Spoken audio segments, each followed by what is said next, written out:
Hello, my name is Brandon, and this is the first part of our presentation on Dutch Bank. So the origins of Deutsche Bank. In 1870, Deutsche Bank was founded in Berlin, Germany by Adalbert Delbruck and Ludwig Bamberger, two private bankers. The bank's adopted statute states that the object of the company is to transact business of all kinds, in particular to promote and facilitate trade relations between Germany, other European countries, and overseas markets. The goal of this statute was to challenge the dominance of British banks, since they were the ones that controlled the financing of foreign trade in Germany. From 1870 to 1873, international trade was being established as Deutsche Bank opened up 5 new branches in Bremen, Shanghai, Yokohama, Hamburg, and London. In 1876, Deutsche Bank made significant acquisitions, which included Deutsche Union Bank and the Berliner Bankwaren. With these acquisitions, Deutsche Bank became one of Germany's largest and reputable banks. In 1877, Deutsche Bank joined the Prussian Consortium, a group of reputable private banks. In addition, the government employed Deutsche Bank to issue state loans. And because of this, rapid growth followed. In 1899, the bank could follate 125 million marks to Prussia and 75 million marks to the German Reich.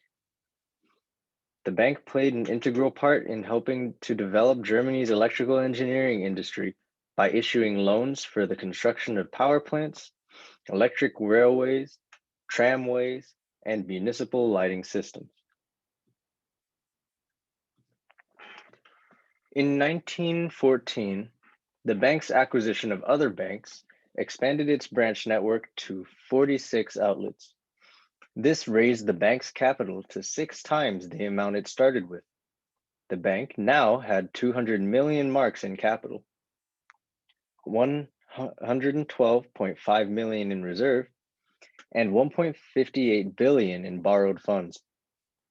Deutsche Bank now became the world's leading bank, according to the Frankfurter Zeitung.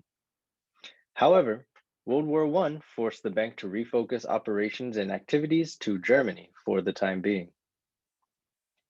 In 1929, Deutsche Bank and Diskonto Gesellschaft became the most significant merger in Germany. It helped to manage the global economic and banking crisis throughout its increase in capital and reserves.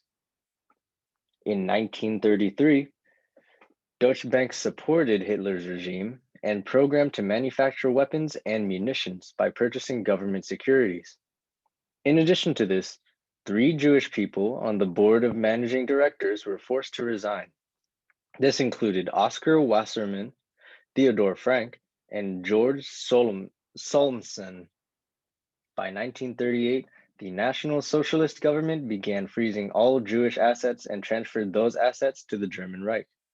Then, Deutsche Bank used the expansion of the German Reich into Austria and Czechoslovakia to open new branches and holdings there. This activity only escalated and continued in Western and Southeastern European countries as the Second World War began. During World War II, the German government printed new money in order to cover its budget deficit, leading to massive inflation and causing gigantic losses for Deutsche Bank. In 1947-1948, after the war, Deutsche Bank was broken up into 10 separate banks. This gave the other banks their names that they had before the merger. Now, one could not bank under the name Deutsche Bank. This was due to the division of Germany into occupation zones, forcing Deutsche Bank to close its head office.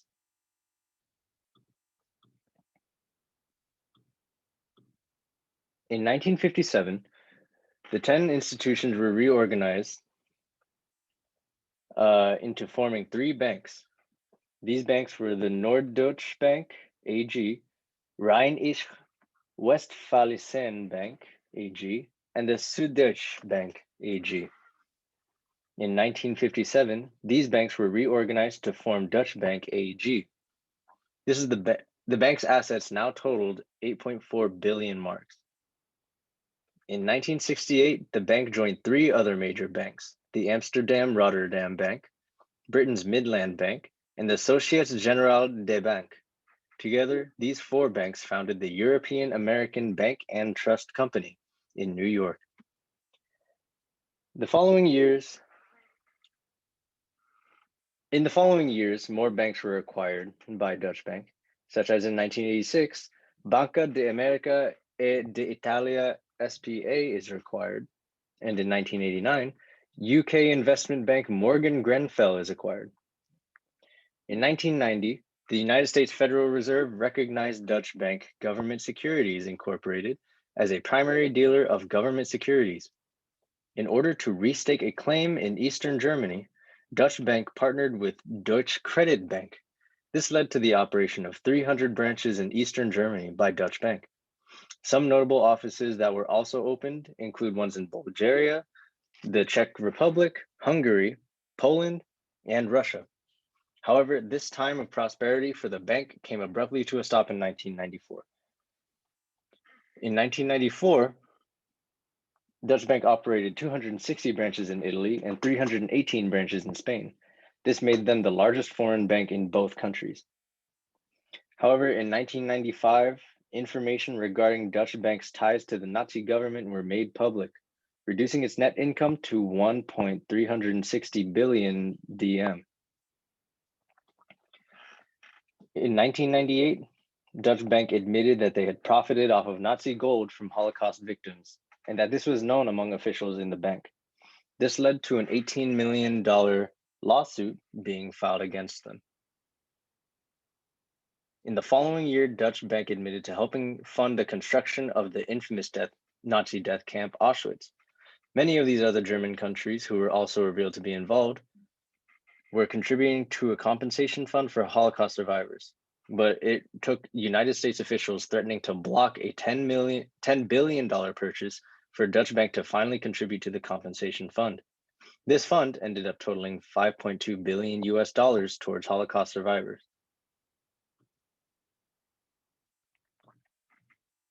In 2000, there were plans of Dutch Bank and Dresdner Bank, one of their rivals, to create a merger. This merger would have cost $30 billion and would combine the retail network of the two banks. However, soon after the deal was announced, the merger was canceled and Dresdner pulled out of the deal.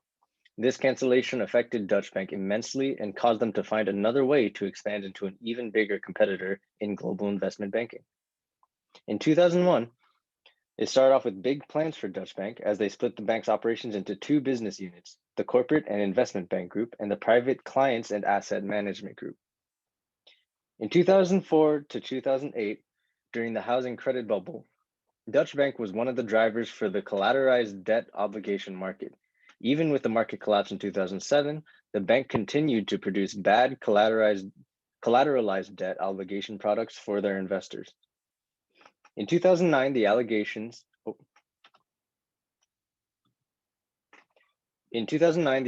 continued